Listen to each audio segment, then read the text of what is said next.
Good morning. Hi, my name is Rod Brown, and you are listening to the Lead or Lose call. Um, we're on a series, wrapping up a series called It's All About Them. Them who? The people that you lead, the people that you're responsible for, the team, your family, your organization, that small business. Um, that's who the them are. Those are the folks that we've been referring to, and it's all about them. It's all about the people that are around you. Beginning of the series, we talked about your inner circle and building your inner circle and how valuable your inner circle is to you. No one has ever done anything by themselves. Go back in history, you can't find a single person that's done anything great, that is. No one's done anything great by themselves. So don't be that lone ranger. Don't be that lone wolf, and have people around you, because those people are going to help you maximize your potential. But you want to make sure you have the right people around you. The 3 C's that we talked about, competence, character, and chemistry. You want to make sure you got competent folks around you that can help bring your vision to pass for the team, for your family, for the organization, for that small business. You want to make sure that there are people of high character, because there are places that our talents and our gifts can get us that our character can't keep us. We can take 20 years building something, and then if we have a flawed character, we can take 5 minutes tearing down what we built for 20 years. So character is very, very important relative to that inner circle. And then that last C is chemistry. You don't want to bring anybody into the inner circle that's going to mess up the feng shui, to mess up the chemistry that you built with the people that are already there that's helping you bring forth your vision. Just as important, you need to be ready to be in someone's inner circle and to be impactful in their inner circle. You need to be that person of influence. You need to bring a complementary gift to someone else's inner circle. You need to have a strategic position, something that you're bringing to the table to be able to help someone's inner circle. Bottom line, you need to be able to add value. And so we talked about building our inner circle and making sure we have the right individuals in that inner circle, because, again, those people are going to help us. They're going to push us, propel us, or they're going to bring us down. And I ask you to take inventory of your inner circle and see if, in fact, are the people adding value? Are the people competent? They're adding character, and are they adding to the overall chemistry of your inner circle? So never stop improving that inner circle. It's an ongoing process. It's not I have my inner circle now and I'm good to go and this is it for life. No, it's an ongoing process, because remember, everyone needs to be on a path of growth, and folks grow at different levels. They grow at different speeds. They grow in different directions. So you may have someone that is not good for your inner circle at this particular time in their growth journey. So constantly take inventory of your inner circle, and also, again, take inventory of yourself to make sure that you're properly adding to someone else's vision, being an inner circle member yourself. Also, we talked about making sure that you empower the individuals in your inner circle. You don't want to be the tyrant. You don't want to be the person that you're making all the decisions, and really you have a bunch of puppets in your inner circle. You want to empower them with the ability to shine. You want to give them confidence. You want to be able to trust them. You want to be able to allow them to help, again, bring your vision to pass. So you can't, if you are constantly directing and everyone's doing what you say and everyone is doing, bringing your ideas to pass, then it's still one-dimensional. You're not multi-dimensional in your thought. You're not multi-dimensional in your creativity. So it's important to empower those individuals that are in your inner circle. Identify their strengths and then feed those strengths, because, again, these people are helping you bring your vision to pass. These people are helping you maximize the overall potential that you have inside of you. It was interesting. I was talking to a friend recently, and we were talking about our greatest fears, and different things came out, different phobias, heights or whatever, and And I never really thought about that question until I asked the question of the individual. And one of the things that I'm fearful of is not maximizing my potential while I'm on this planet. And what I had to learn is that I cannot maximize my potential alone. I need other people around me to help me do that. I need to be strong. I need to empower people to help me meet my vision, and I need to be in a place where I'm helping someone else meet their vision as well. So there are too many books that were never written in the graveyard, too many plays that were never written, too many small businesses, too many ideas, too many inventions that never came to pass because I believe that folks just didn't have the right people around them to help them maximize their overall potential. So it's real important that you empower the individuals in your inner circle, because ultimately what you want to do is you want to be able to create leaders in your inner circle. You can't have people that are their followers, in a sense, in your inner circle, and then you can grow, and you will progress that way. However, if you empower those individuals to become leaders and become an army of you'll have some exponential growth. You'll see things move much quicker and much more succinctly and directly to bringing your vision to pass. So very important to be able to empower the individuals that are in your inner circle. You have to trust them. You have to trust them. If you can't trust them, it's going to be real difficult for you to work together as a team because, again, it'll be one-dimensional. It will be your ideas, your creativity, just your gifts, because you're not going to empower someone else to use their gifts. You're not going to trust them to use their gifts. You're not going to trust them to row on that one side of the boat because you don't believe in them. So you have to have belief in them, and you have to trust them. I want to spend most of the time talking about the last point in this series. It's all about them, and that's making sacrifices. I don't believe there has been a successful person or successful venture, a successful anything without a sacrifice happening. And interestingly enough, when you think of the term sacrifice, by the sheer definition, and I'm talking about the verb tense of the word, but the noun tense of the word is, the act of slaughtering an animal.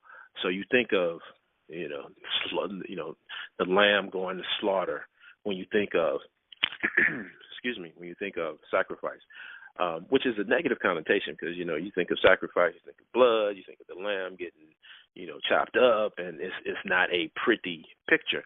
But the verb tense of the word means to give up something important or valued for the sake of other considerations.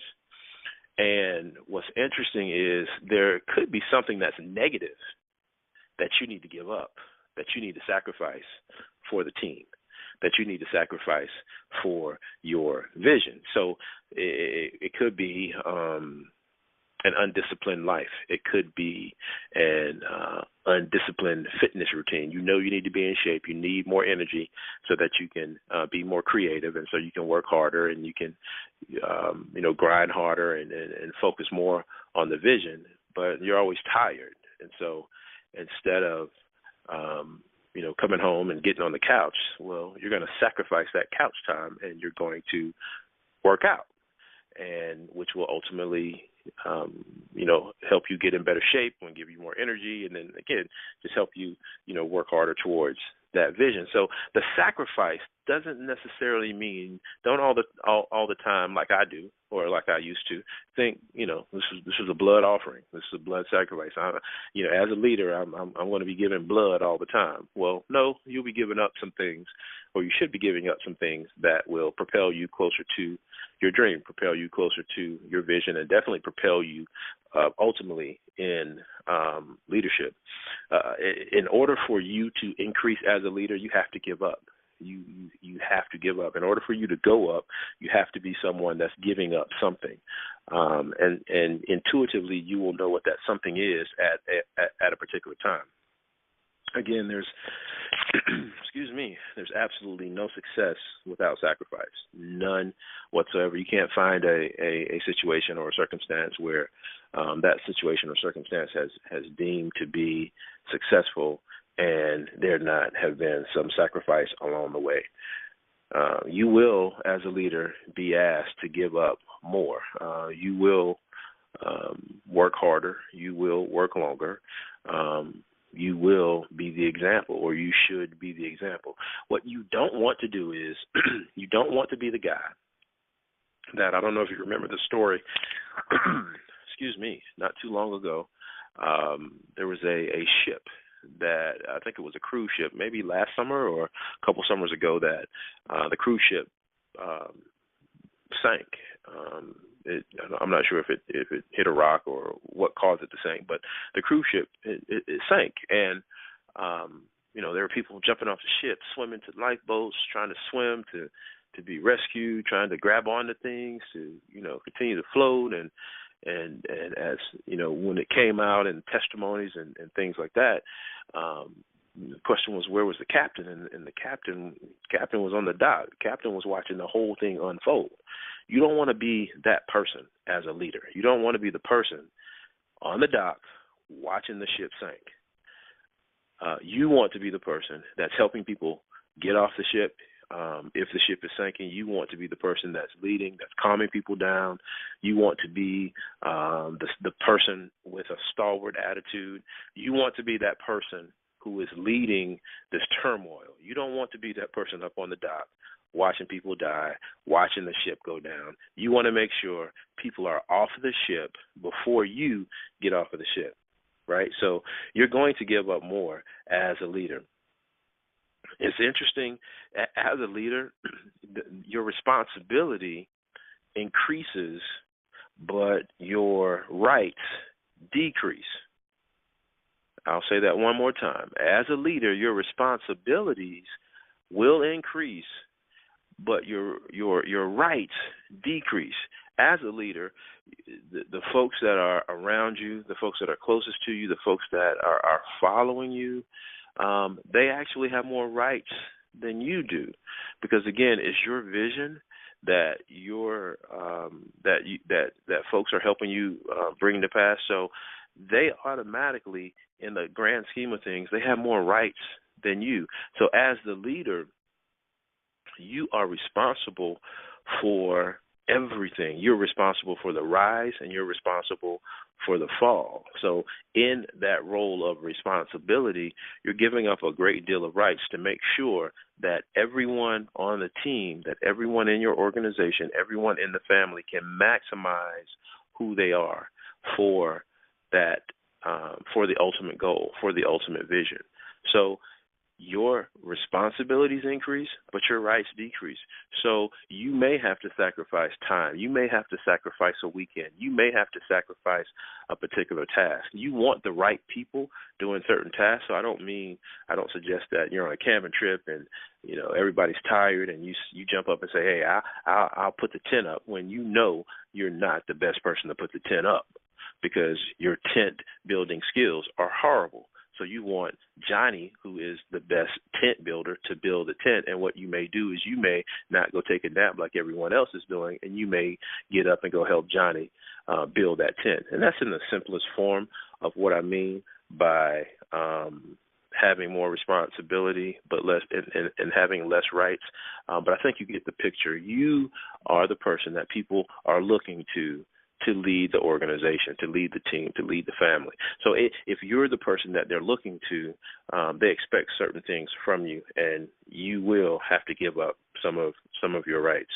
The heart of a leader is that of sacrifice. The heart of a leader is that of sacrifice and doing the best thing for the team. So if that means you have to sit down and be quiet, and that's the best thing at that particular time for the team, that's what you need to do. You need to sit down and be quiet. You need to let someone else talk. And like we talked about in the past, sometimes you may need a good decision that you will make for the organization is to have somebody else lead a particular effort because their skill set is better off doing that. So just know that you will be responsible for the rise. You will be responsible for the fall, but you will have to give up rights, because the higher you go, the less rights that you ultimately have.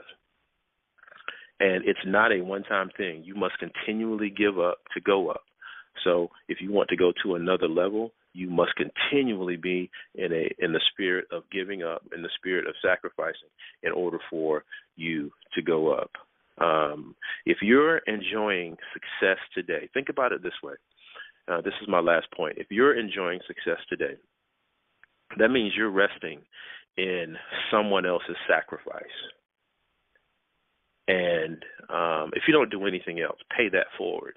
So make sure you're making sacrifices today for someone else tomorrow, so that they can rest in success, just like you're resting in success. Time flies when you're having fun. We want to thank you for tuning in and listening to this call.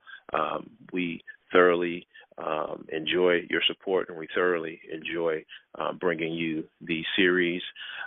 Again, this series it's all about them. I hope you got something out of it. We're starting a new series next week. These calls are sponsored by ShareNote.com, which is an electronic health record system for the behavioral healthcare industry. Again, thank you for listening. I send you blessings. Have an awesome day.